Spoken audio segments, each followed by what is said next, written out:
Good evening, everybody. I don't know why I just sounded like I was Count Chocula or a bad version of Dracula in the opening there. But nonetheless, good evening, everybody, and welcome into another live stream of New England Sports Weekly. Or if you're listening on the podcast, welcome in as well to the live stream here for New England Sports Weekly. And I believe this is our 50th show, folks. This is show number 50. We've been on air for 50 weeks, or at least one show every 50 weeks, so 50 shows. But that is an accomplishment in and of its own. So we have plenty to talk about today, as I'm sure a lot of you know by now. The Boston Celtics are bound for the NBA championship. They're going to be playing the Golden State Warriors. So it will be a jam-packed show. But again, I am glad that you've decided to join me on show number 50, as that is, like I said, quite an accomplishment here. Now it's a little strange. I'm wearing a sweatshirt and it's friggin' June doing this podcast. I remember last year and it was like show number 4 or 5 or 6 or whatever it was in June, and I was sweating my ass off. So just as see how long this show is coming, about a year and a month or so, a year and a couple months since we've done the show. But nonetheless, like I said, it is jam-packed, and we'll get to this still segment to be named later as far as the sponsorship is known. And just like any player to be named later, I will be happy to take any offers at this point. So just like the Red Sox making a trade with the Oakland Athletics or whoever you want to throw in there, we'll get our low level top prospect down at single A here. We'll name them. Maybe we'll get a 47 brand, or we'll get, I don't know what else we got around here that I would love to have on the show, but we'll think about it. Maybe a beer sponsorship, that would be nice too. Here's looking at you, Bissell Brothers or Nice Brewery over in Limerick. That would be nice. But nonetheless, as I sit here and beg for sponsorships, but nonetheless, we get to the out of the box segment, and like I said, many of you know by now, the Boston Celtics took down the Heat in Game 7 on the road and ended up beating Jimmy Butler, who put up a hell of a show. I mean, he almost won them that game. There's a point in that game where my butthole puckered so much, where I was watching Jimmy Butler take a 3, and I felt so sick, because I'm like, he's going to drain this. The way that this is gone, the way that this series is gone, where you think one team has it under control, and the next game something like this happens. I just thought, all right, Jimmy Butler's going to hit this 3, and the Celtics are going to be down by 1, and we're going to be sitting there just praying that the Celtics can get an answer with about 8 seconds left on the clock. So it got hairy there, but the Celtics did pull it out in Miami on the road, so they are road warriors, as they have played very, very well on the road. Remember, they won Game 5 down in Miami as well, and they did win on the road in Milwaukee to force a Game 7 as well. So they've proven that the road is not that big of a barrier for them in this season. So they're bucking a lot of trends, because they also buck the trend of the home team winning Game 7 77% of the time. So again, this team is just full of surprises, but nonetheless, they won Game 7, and they are off to San Francisco to take on the Golden State Warriors, who dispatched the Dallas Mavericks in 5 games. They had the gentleman's sweep, as they've been waiting around for a couple days here. So we'll definitely get to previewing that series, as that one kicks off tomorrow night in San Francisco at 9 p.m. So Get your Red Bulls, get your coffees, get your whatever energy drink of choice, coffee of choice, and stay up late till probably about 11:30, midnight or so, because you know that tip off isn't going to be till like 9:15, 9:20 something. So we'll be in for it for a while. But hey, it's the NBA Finals. It's the chance for the Celtics to bring home another banner to the Garden. So it's going to be worthwhile no matter what happens here.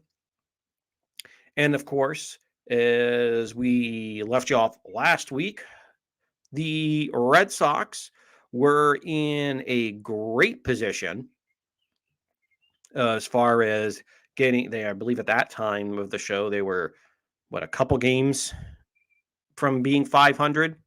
And in this particular case, the Red Sox had a golden opportunity to face the Baltimore Orioles and Cincinnati Reds, who are two of the worst teams in baseball. Now, it was 5 games against Baltimore, and I wasn't expecting a sweep as nice as it would be because this is an MLB The Show. I was hoping that they could win 3, at least a minimum of 3 of 2, split that doubleheader, and get 4 of 1. Like I said, at worst case, be 3-2. And that series just went off the rails from game number 1 on Friday, where they had an 8-2 lead. The bullpen blew it. Like I said, they did split the doubleheader. So you're like, all right, let's at least try to sweep these next 2 games. They do get the Sunday game, but they absolutely get trounced by Baltimore on the Memorial Day game. And then last night against the Cincinnati Reds, they drop a 2-1 game where basically a bad timed error by Rafael Devers in the 6th inning, I believe it was 5th or 6th inning, throws a dart over to first, but it was way off the line. No chance for Franchi to get it. 1 run scores, so it's only 1-0. But the way that felt last night, the way it was going, they hadn't scored a run in 16 innings because they didn't get anything against Baltimore in the Memorial Day game. And then in the 9th inning, then Xander just chucks one away as well. This one, not as bad as Rafi's. This one, Franchi, I put this one a little bit more on Franchi than I do Xander, because this one, Franchi had a okay shot at getting it. So if you had a first baseman that could pick it, like this is the one instance where it would have been nice to have Bobby, because he might have had a shot. His bat hasn't been as cold as it was to start the season. He's gotten a few hits here and there now lately. But again, just looking at it defensively, even if you have Bobby out there, maybe you have a shot. And you keep this a 1-1 game going, or you keep this a 1-0 game in the way that it worked. The Red Sox probably would have gotten the game tied up as they did, as they scored the 1 run, although they should have more. Sorry, I just saw some breaking news to see if it had any relevance to the New England sports scene, any of our teams up here, but it didn't. We'll move along. So anyways, the Red Sox just shit the bed this weekend. No way of putting it. So you thought this would be somewhere where they'd be able to rack up a bunch of wins, and they still haven't been able to do that. So it'll be interesting to see how this West Coast swing goes for your Boston Red Sox, and to see what happens for them. And then we do have some Bruins news that's not great either, because this involves Brad Marchand, who had to get double hip surgery and is going to be out 6 months. So that definitely puts him out for a chunk of the season. And because it's May now, so 6 months would put you in November at the earliest. So you're probably you're gonna miss like those October, like late October and November games when the season starts up, and possibly some of those December games where you're probably rehabbing and going down to Providence once you're getting ready. So you'll probably see him maybe close to, my guess is maybe a week, like a couple of weeks before the Christmas holiday at the earliest, but maybe right after the holidays, possibly. for Marchand. So that was not great news if you're a Bruins fan, although obviously you'd rather have him fresh and ready to go instead of battling a hip injury going into that series. But it was a little shocking to kind of hear that come down on the front of Brad Marchand as far as that goes. And from Patriots news, as it's been minicamp, one of the big shocks there has been that Isaiah Wynn, your guard, your starting left guard for Mac Jones, is absent from the camp. So this, to me, smells like this could be some contract situations here, as a lot of the other ones have been some other veterans that have been dealing with a few things here and there, or if you're in the situation of Matthew Judon, kind of just get, in my opinion, just kind of resting up, because I think there were probably some undisclosed injuries why he didn't perform late down the stretch for the Patriots. So we'll see how that all goes for the New England Patriots. But that's your big headlines going into minicamp and around the rest of the Boston sports scene. And without further ado, we will get into this Boston Celtics series. Now, as you mentioned, they dispatched Miami in 7 games on the road, and it wasn't the prettiest of games, if we're being honest. Now, of course, it's not a sport where style points count as far as to move you on into the playoffs, luckily, because that game had some ugly moments, but for the most part, the Celtics led most of the way through that game. There were a little bit of ebbs and flows there where Miami made some runs where you thought they were actually going to cut this game and actually take it, especially late in the game. And again, the takeaways weren't as bad as they were in game 6 in Boston, but still the Celtics have to figure out this whole giveaway turnover situation, because you're facing a team in Golden State now in the finals that has great shooters in Stephen Curry and obviously Klay Thompson, and you have Jared Poole. Now, obviously, Draymond Green isn't known for his offense. He's more obviously the defensive specialist. He more, if he gets his baskets, he's going to be a little bit more physical and get him inside the paint when he gets them, but he's not one of the Splash Brothers. But still, this is a totally different animal offensively in Golden State, where you turn this ball over, they're going to make you pay 10 times more than Miami would have, and even more than the Bucks did. So it's going to be obviously a very big key to this series, but that was one of the things in game 7 where it was still not as prevalent as it was in game 6, but it's still in a few key situations reared its ugly head. But again, the Celtics were able to overcome it. I was waiting for that moment in the fourth quarter where they were up by 11 and where Miami made a few attempts to chip away. When they got it down to like 8 points or 7 points at one point, that's where you're like, all right, you were getting worried. But I was waiting for that moment for Jason Tatum and Jaylen Brown and the rest of the crew to really put their foot on their throats and just end them there.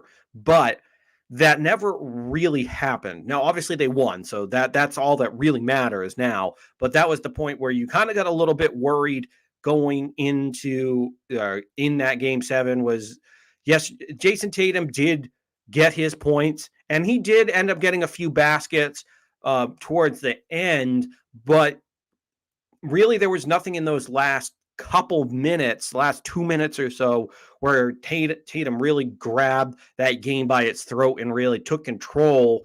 It was more Miami just making a desperate flail to tie this game or take a 1 or 2 point lead.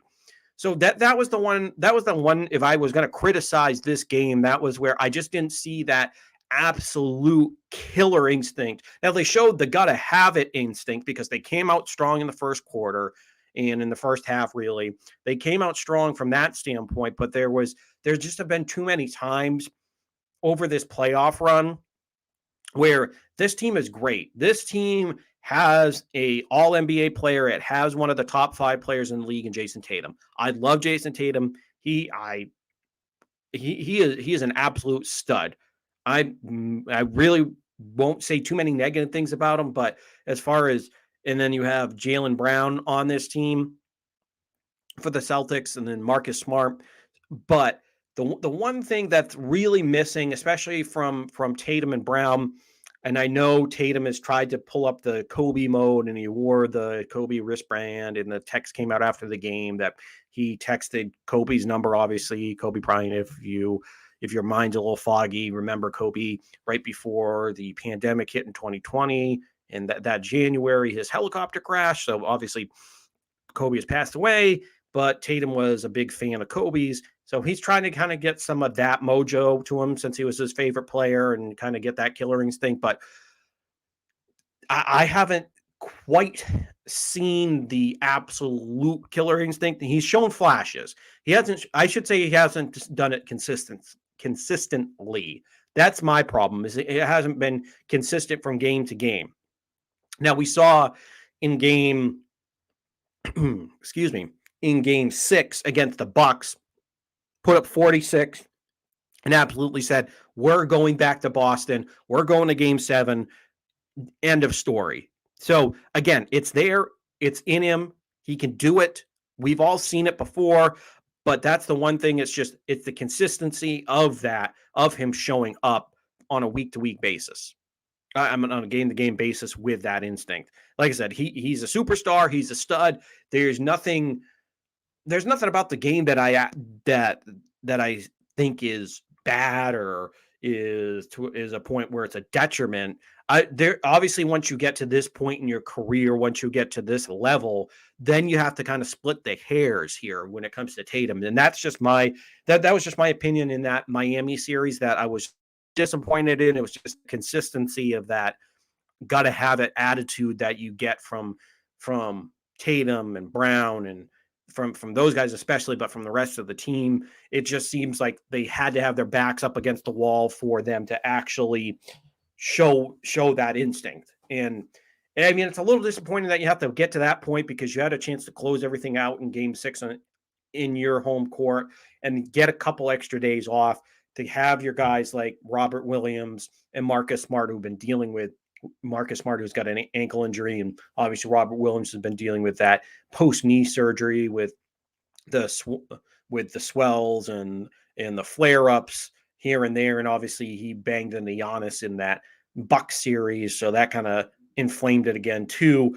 But the point, yes, they won, but that was the point there where it's you get your veteran guys, and you want to throw, not injury wise, but you can throw Al Horford into the mix just because he's 30. Well, he'll be 36 during this finals. So there's a veteran that's been important to you that it would be nice to get him even more rest than you already had, having 4 days off. Because what was it? Yeah, Sunday. So you had the 3 or 4 days off in between games of the finals. But again, they did win. So I hate to just sound like I'm taking a dump on this on what they did in Miami, because overall they did take leaps and bounds forward from where they used to be. Because the one thing about Miami that I was fearing about Miami was their history. Now, obviously, I know this isn't 2020 like it was, but we all remember that bubble series where Miami, who had a better team at the time because you had guys that were healthy. You had Jimmy Butler and you had a healthy Tyler Hero. Duncan Robinson was more of a role player than he was obviously in this series, and you weren't relying on the fat, bloated, old Kyle Lowry. And don't come at me, Lowry fans. Back in the day, I'd like Kyle Lowry, but this is the bloated corpse of Kyle Lowry that was out there playing for the Miami Heat in this series. He just was shoving it to the basket. And I don't mean 2 feet away. He was shoving it from the 3-point line into the basket, and it was not pretty looking. So it was it was something to see there with Lowry. But the point being is that yes, I know this isn't the same Miami team that that tortured them in the bubble series, but still, there's kind of a there's kind of that ghost in the back of your mind that's still living there when it comes to Miami, who has obviously since the LeBron James days in that 2012 series where the Celtics took him to the Eastern Conference Finals. There's a ghost from there in the bubble series. So it's always lived there where you have to get over that hump of Miami. And after game 6, then you really it wasn't living in the back of your head. It was starting to take that journey to the forefront. And you're like, are they really going to blow this series? So that was the one thing where they've been to not just facing Miami in 2020, but with this core group, they went to the Eastern Conference Finals, obviously in 2017, but again in 2018 as well. They went to the Eastern Conference Finals and they lost to the Cavs in game 7. So it's just been with Jason Tatum. He's been there 3 years. He finally broke through, finally got to where they want to be. And that was the one big thing that you wanted to see them do, is finally break through, finally get to that next level. Now, obviously, I'm not going to sit here popping champagne and throwing a huge party. Yay, we got to the NBA Finals. It's all finished now. Of course, it's Boston. And I hate to sound like a greedy, unwanting, or not like I'm excited or anything like that, but it's Boston, where the expectation over this last, well, I mean, everybody says last 20 years, but I mean, this town really, just go back and look through the history. I mean, the short history, I'm not going to give you the complete, but the Red Sox had those 5 championships from when baseball got founded in 1903 all the way to 2000, all the way to 1918. So they won 5 championships. Obviously, we all know the history there until they won in 2004. The Bruins were one of the founding franchises that were winning cups early on until World War II happened, and they had a drought until Bob Orr came, and then they won more titles in a couple more titles in the 70s. And then obviously we all know about the team we're talking about now, with the Boston Celtics.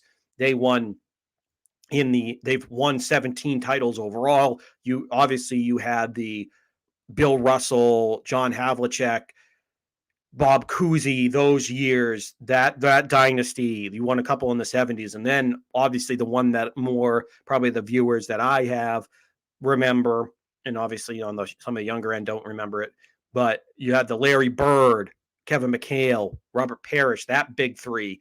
You had that era where you won 3 titles.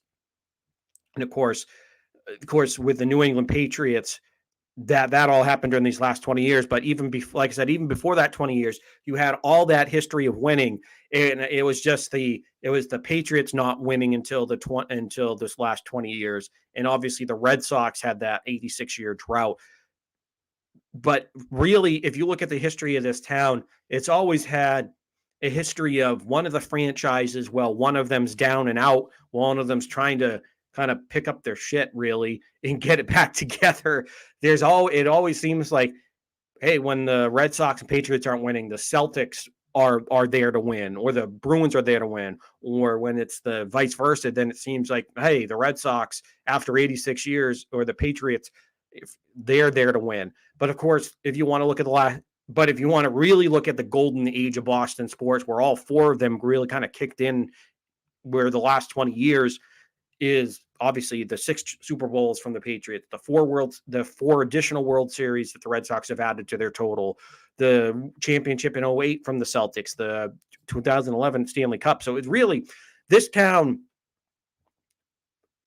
obviously in the 80s and 90s, were the town of the lovable, where the degenerate losers, where it was, all right, we're going to get right to the edge. We're going to think we're going to do it and win, but nope, nobody wins except for the Celtics. And but my point being in this whole conversation is that this is Boston. This is where we expect to win. This is where nothing short of a title is good enough. We're not the Indianapolis Colts. We don't hang AFC finalist banners. We don't do that.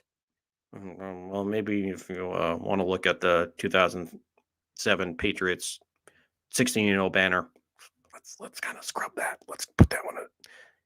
Let's do the Men in Black and not remember. But besides that one, we don't do that. The Celtics don't hang those banners. The Red Sox don't hang those banners. Nobody hangs those banners that like, oh, we were the finalists in that series. We don't give out third, fourth place trophies here in Boston. It's no, did you bring home the title? So of course, I'm not going to sit here and just and like I said, pop a bottle of champagne for it. I want them to win the title, but just acknowledging where the Celtics team has come from. Now that I've landed this plane, sorry if I took you on a detour, but that's where we want to be. That's what we want, is that next title, that next banner to hang in the Garden.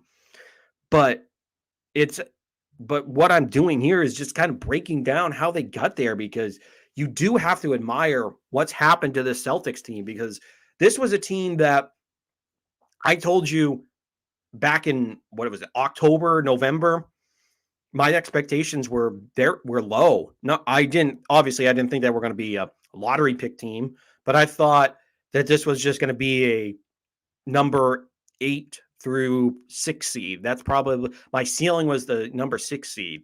And I remember vividly in multiple podcasts up until January, February, we're just talking. Well, obviously they went on the run after the new year, but I remember up until about January, when we were doing the podcast, it was the same old story. All right, we're losing games they shouldn't lose. They're below 500. You have the superstar, and it's just me ball. And should we trade away Marcus Smart, or should we trade away Jaylen Brown? Those questions were hanging around the team. And obviously, the Celtics, not just me, but all the other pundits, all the other guys on TV and radio doing their thing that were just piling on top of the Celtics. Nobody believed in them. They were 18 and 21 before the new year, before they turned everything around. And then they finally flipped the script. Finally flipped the script on this season. And obviously now they're in the NBA Finals. But it was just a season that nobody expected. And hell, I don't even think the players expected this. Just look at how things started at the beginning of the year. What was it, November, when Marcus Smart made those comments about basically Jason Tatum and Jaylen Brown needing to spread the ball. Now, of course, there have been articles written since that have kind of gone behind the scenes, where obviously they were kind of they agreed with Marcus publicly, but they had their talks, if you want to put it that way. They had their probably some behind the scenes shouting matches before Udoka and the rest of the coaching staff, and before they worked it out, because obviously you can see that the chemistry's back. That was the one thing that's really happened to this team, is that after when Udoka came in, he really got all, like I mentioned last week, he got these guys to be playmakers. He got these guys to spread the ball around.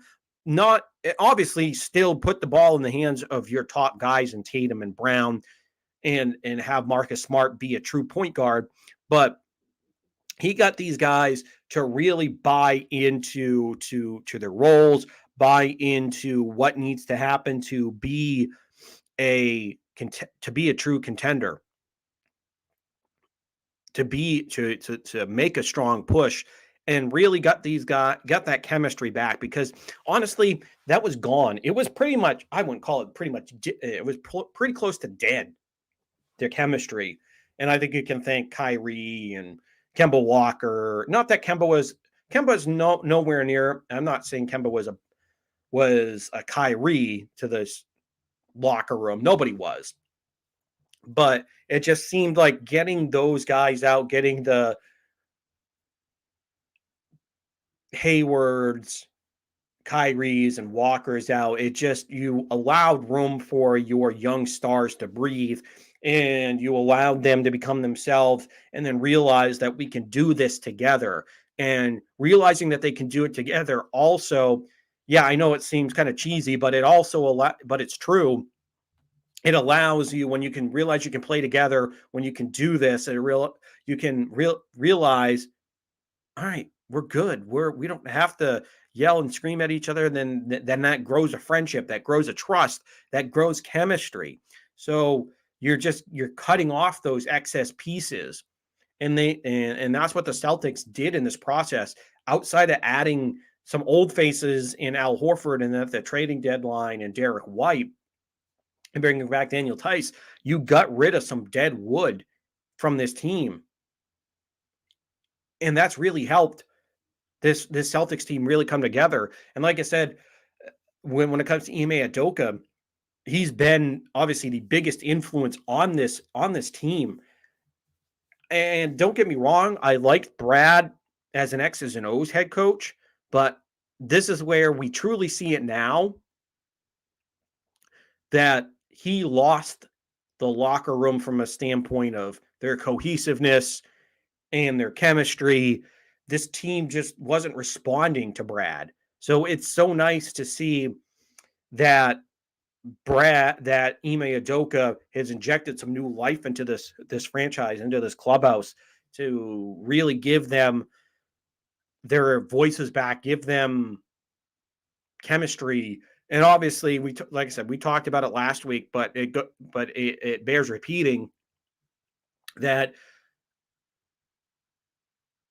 he allowed Tatum, especially Tatum, to become that next level superstar by really encouraging him, really getting him to be not just a 30 to 40 to 50 point scorer a night, but got him to be a playmaker. So instead of trying to ISO ball, be the hero ball all night long, he got Jason Tatum to be that superstar, got him to be that playmaker, to find that one open guy or to make that extra pass instead of just holding that ball too long and not giving them enough, or sorry, not focusing on just padding his own stats. So that was the part that I really that I really love when it comes to Ime Udoka. That kind of goes under, not so much under the radar as with the way that things have kind of played out here, as everybody's really realized it. But that was the part that early on in the season that was kind of hard to see through the trees because nobody really was excited for it. They're like, all right, this is the guy that they picked as the coach. Yeah, he coached under uh, Greg Popovich out there, who obviously is the best coach in the league, along with, and then you have Spoelstra underneath him. But this is a guy that he came out of the perfect system and brought that here to Boston. And you can even hear it from what he said in his NBA Finals press conferences, that he even acknowledges being at San Antonio under Popovich and bringing that winning culture to an organization that already historically has that culture, and just restoring some of that culture. You just heard it in that press conference. So he deserves a lot of the credit for what's happened in this turnaround, obviously, of not that he played or did anything from that standpoint. It was obviously just getting Tatum and Brown to buy in, just getting Marcus Smart to buy into being a distributing point guard. That's how we got here. That's how this Celtics team ripped off that whole 4-month stretch before we got to the playoffs. And then we were like, is this going to be real? Did they do something wrong by taking the 2 seed and having to face the Nets? No, this team has been battle tested all the way through. They faced the Nets, they faced the defending champions in the Bucks, They faced the Miami Heat team that's been to the finals a couple of years ago, that's been their boogeyman, that they finally slayed in Game 7. So this Celtics team has got their mojo back, has got their chemistry back, and they slayed a few dragons along the way. Now, obviously, this is, if you want to go into even more silly comparisons, we're going to go into the video game world here. This is like the final boss. This is like the big one as far as in Golden State. A team that's been to 6 out of the last 8 NBA finals, has won 3 titles, and is, well, no pun intended here, but the gold standard in with the Warriors in the NBA. And the one thing that you have to feel comfortable about is that even when the Celtics were bad not bad, but when they weren't as talented, I should say, as they are now, back in 2017, even when they had a Isaiah Thomas who was just a volume scorer and wasn't great on defense. You had Kelly Olynyk had a great game in one of those games back in 17 against the Warriors. You're talking about a team that even when they were nowhere close to what they are now, played Golden State tough. And I know there were games where some of their stars were missing, but even in ones where, like this year, where Steph Curry was back, Klay Thompson was back, they played it on and off. I know the whole situation with Marcus Smart rolling up on the knee, but that's another story for another day. The point being here with Golden State is that this is a team that Boston's matched up well against, and in my opinion, I do like the Celtics in this series, just from the standpoint that defensively, you're the number one defense in all of the NBA. And I know Golden State was ranked number 2, but still, the Celtics are a more complete defensive team, where you have obviously the defensive player of the year, Marcus Smart, who matches up better against a guy like Steph Curry, where you have a guy about the same size. And then, of course, Klay Thompson on the other end isn't the same defender he used to be, just because he's coming back off those injuries. And then, of course, so you have a good matchup there with whoever you want to stick on him there defensively. But the point being is you have Rob Williams, Al Horford, Jason Tatum is a solid defender as well, and Jaylen Brown is a good defender as well. So this whole team is just predicated on their defense first, all of like what they did in 2008. So this is a team, and they're not. It's not like they're all 7-footers and you're going to have to deal with a bunch of smaller guys that are dribbling around them and being more athletic. The point here when it comes to the Boston Celtics is that they're tall and athletic, but at the same time, they're tall, but they're also athletic. They have great athletic ability where they're able to create plays, create defensive plays. And I just like that defensive looks that they have going on here for the Boston Celtics. Sorry, I was kind of distracted there. We're having some technical difficulties here with some of the Wi-Fi, so I do apologize if things were kind of choppy there and if it seemed like I lost a little bit of focus. But it was just kind of distracted. It was wanted to make sure everything was running properly, and it looks like it's back up to normal. But again, point being is that I like Boston defensively. I like their matchups when it comes to against this Warriors team. And of course, that you can't give this Warriors team an inch. They can shoot the lights out between Curry and Thompson. They got the nickname the Splash Brothers for a reason. This is a team that set a lot of records shooting that 3 ball. And Steph Curry's the all-time leading 3 scorer in the league. In my opinion, he's the best all-time scorer and obviously the best all-time sharpshooter. So you can't give him an inch, or he's gonna take a mile in a heartbeat. But I just like the all-around ability of the Celtics. better than I do the Warriors, where yes, they're good. They have Draymond Green and they have good defense, but I just think the Celtics are more of an elite defensive team that has good complementary scoring, excuse me, around Jason Tatum. And I think this is where we're going to see Jason Tatum, maybe now that he's in the brightest of lights, where he wants to emulate Kobe. This is where, okay, I'm finally in a situation where I can win a title. So maybe we see Jason Tatum just take that absolutely bonkers to the next level. And maybe we see him score 30 a night or average 30 a night in this series, going up against the Golden State Warriors team that the Celtics have just handled pretty well over this 5-6 year tenure.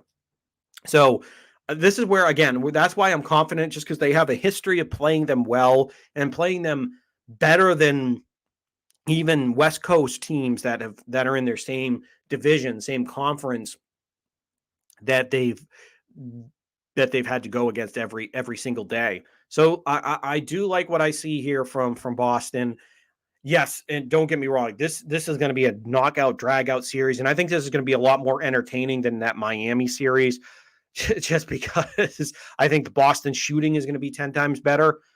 I'm sorry, just because Boston's shooting will be better because they're not getting knocked out and dragged out by that Miami defense that just gives them fits all the time. So I do like what the Celtics have going for them. And now, obviously, not going to be easy, but I will take the Celtics in 6 at home in the Garden to bring home banner number 18. Now, obviously, next week we will have, what did they play on? Well, tomorrow night, Sunday night, and then I think the next game is Wednesday. So we'll have 2 games to break down. And we'll still have the podcast on Wednesday because gotta love the NBA. Have those games at 9:00, and I know it's a West Coast team, and I know they're trying to get them all in, but it'd be nice if maybe they settled and went for 8:00, so I'm not staying up till friggin' 9. I'm sorry, till midnight. So we'll see how that all shakes out for the Celtics. Now, going over to not such a delightful topic, because we were talking, because obviously we're all pumped and jacked for the Celtics, and thank God that they're in the NBA Finals, because the Red Sox, who we thought were in a decent position to maybe climb the 500, maybe get a couple games over, after clobbering the White Sox, scoring 33 runs in that series, having 2 16-run games in that series. They came into a 5-game set against Baltimore, put up 8 runs in the first game on Friday, and you're like, oh, they're just going to cruise. It's 8-2. Yeah, I know their bullpen isn't great, but it's Baltimore, for Christ's sake. You should be able to hold on to an 8-2 lead against Baltimore. They implode, lose 12-8, split a doubleheader, win the Sunday game, and then get blown out on Memorial Day. So that Friday game really screwed everything up, because if they hold on to that 8-2 lead, then they should have walked away with that win. And then you split the doubleheader, you win that, and if you win the Sunday game, then all right, you win three of 4 right there, and then you're in a position to maybe take that Monday game, or even if you lose again, you still won your minimum of 3 games. So this is where you should have been stacking some of those games. And this is just what's so upsetting when it comes to the Red Sox, is that they're 3-5 against Baltimore. They're not winning against the teams they should win against. And I know people want to point out that they have a tough schedule to begin the year. Yeah, they did, but there are still opportunities. You play Baltimore in Baltimore. You've had a couple other easy series where you've dropped. You up until the second week of May, they really just weren't playing well. They weren't scoring runs. The bullpen was blowing games. And even in situations where, okay, we scored a bunch of runs, just kind of a la the Baltimore game, you give up a 12th spot. And that was what the most infuriating thing about this whole situation when it came to, especially Friday night, was you're you know the bullpen struggles, and you put in two of your better relievers in Schreiber and Strahm in that game, and they just get knocked around. And I know people want to be like, oh, why'd you put them in that situation? Well, who else were you going to put in? You have nobody else to put in the goddamn game because friggin' Whitlock is forced into the starting rotation. So it's just the back end of the rotation because of things having to get jumbled around. And that bullpen is just an absolute mess.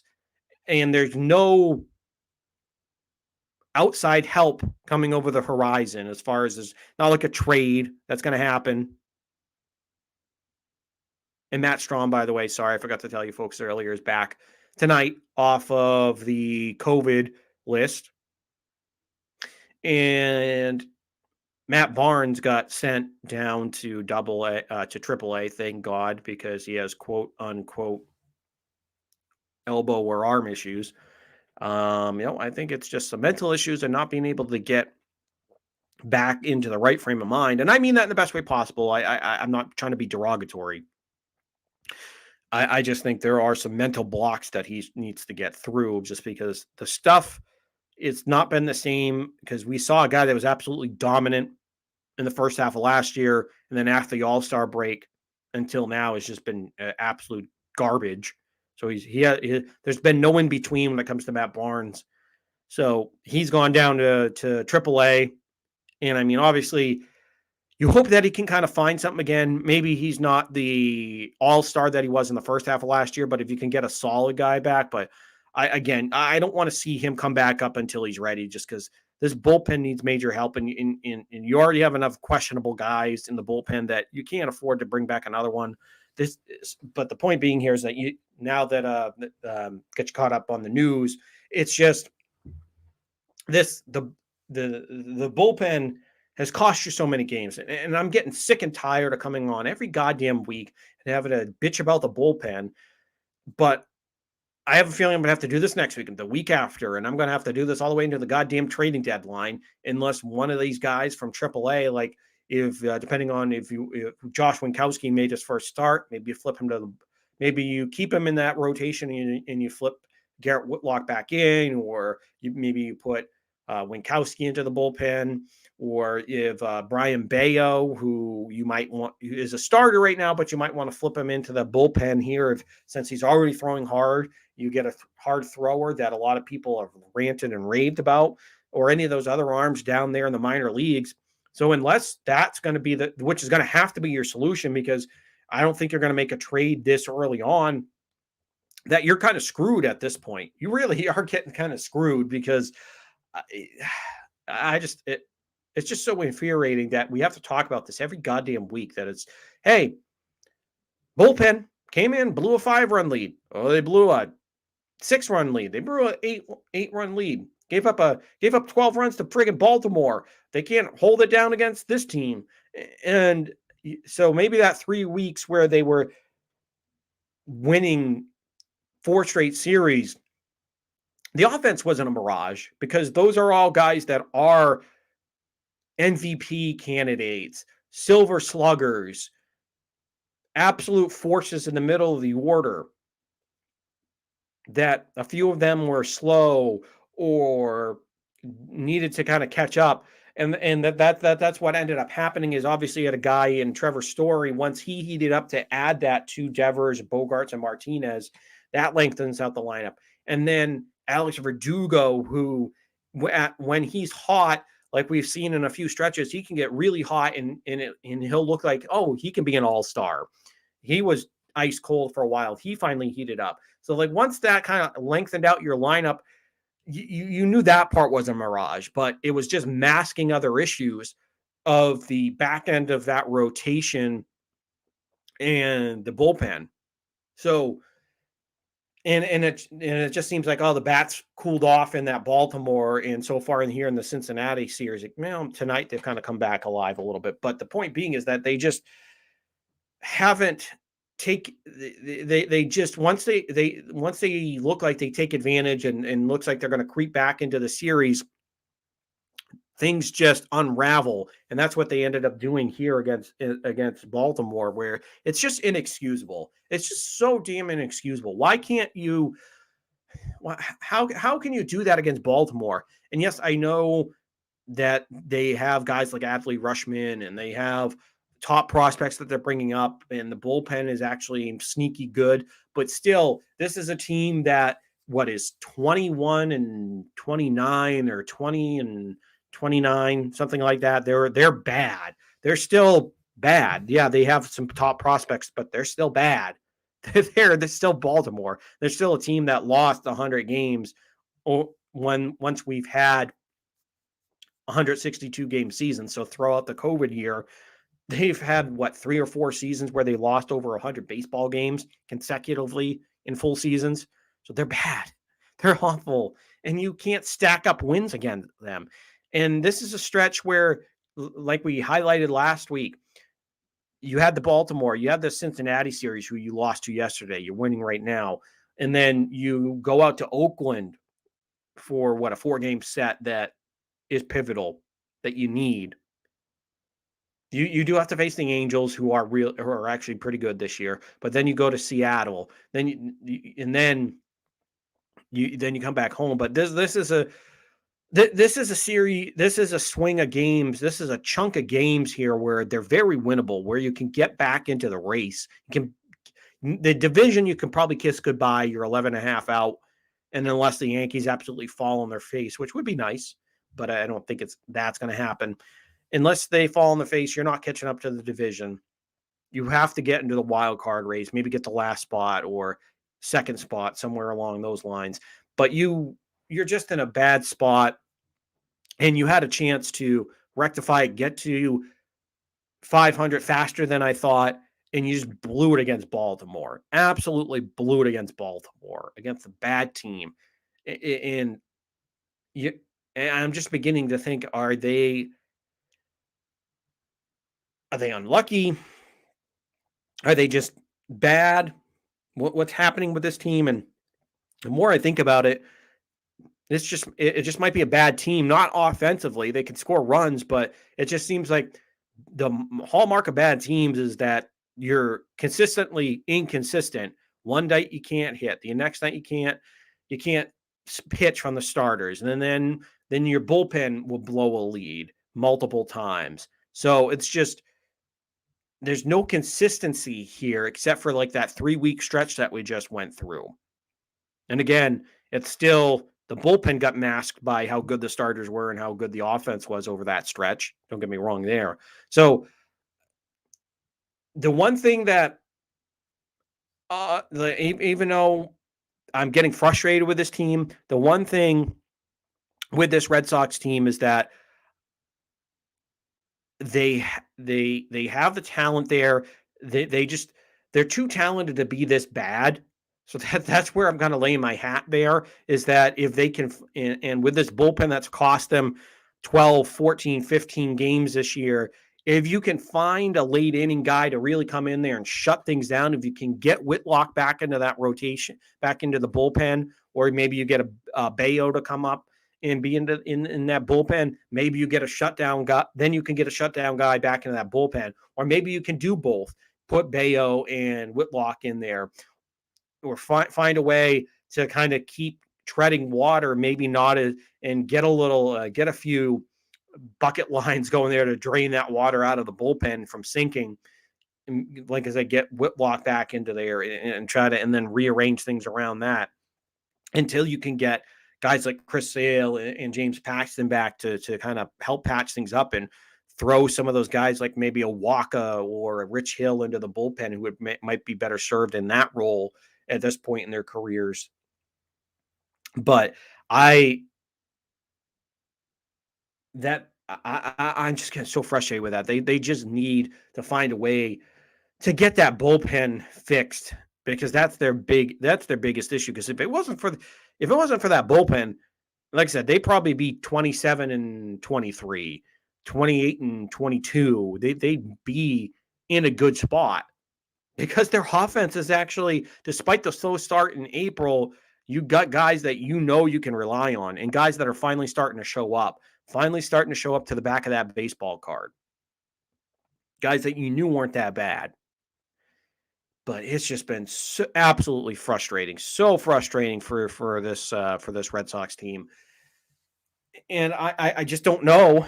I just don't know if they're going to be able to climb out of this hole, though, because they every time it seems like they take a step forward, they take 2 steps back. And that's just the frustrating part. They can't find consistency. And I don't know if they're going to be able to find it, is because, like I said, that bullpen is their fatal flaw. And it's not just one guy in the bullpen. It's not like they have a bad closer and can go out and find another one. It's, all right, we need like 2 at minimum late inning guys, 2 late inning guys. 3 would be ideal, but it's just you need multiple pieces in that bullpen, and I just can't believe Bloom didn't go out and spend in that bullpen. And we wouldn't even be having this goddamn conversation. We might be having a better conversation where they're the 3rd or 2nd wild card team at this point. Yes, they would still have some flaws, but I don't think we'd be looking at this team as poorly as we are right now.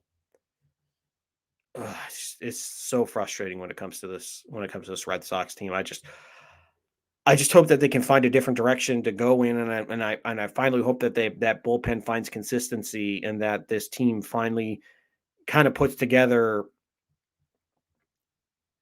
more consistency as a team, and not just as obviously with the bullpen included, but be able to drive in 5, 6 runs, hold the other teams to 2 or 3 runs a night, and go on and win like you did in that 3-game series. Stack up wins here in the next couple of weeks when you can against some of those bad teams, and then you'll be right there. Because, like I said, I think they've shown us enough where they're not as bad as their record says, as far as with the offense and the starting pitching, but the bullpen is as bad as that record says. So it's just it's there.